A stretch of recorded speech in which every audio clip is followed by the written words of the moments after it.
Hello YSEALI, my name is Didit Sadali. I was accredited from Islamic Riau campus on December 2018. My major was in informatics engineering.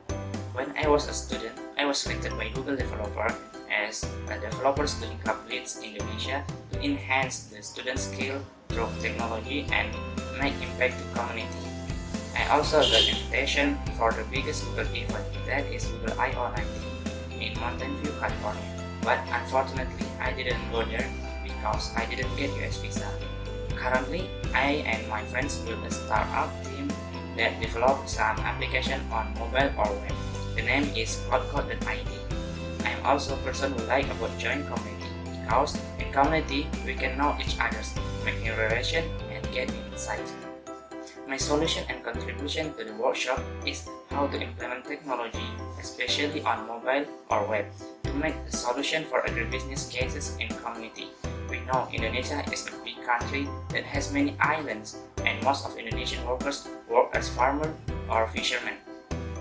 So, with the technology, we can build a community to integrate all of the farmers and fishermen so they can do communication with each others and get the investment for their farming or livestock.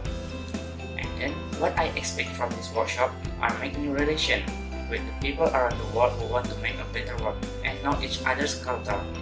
And to enhance the workshop, I want to help with my knowledge and experience in IT field to help agribusiness problem case to solve their problem using technology. What I will get for the workshop, I will develop it into a system based on a problem case and also share it to my community so we can grow together. And of course, I will share it my experience through my YouTube and my blog. The last thing, I hope I'm selected for this great program, and thank you.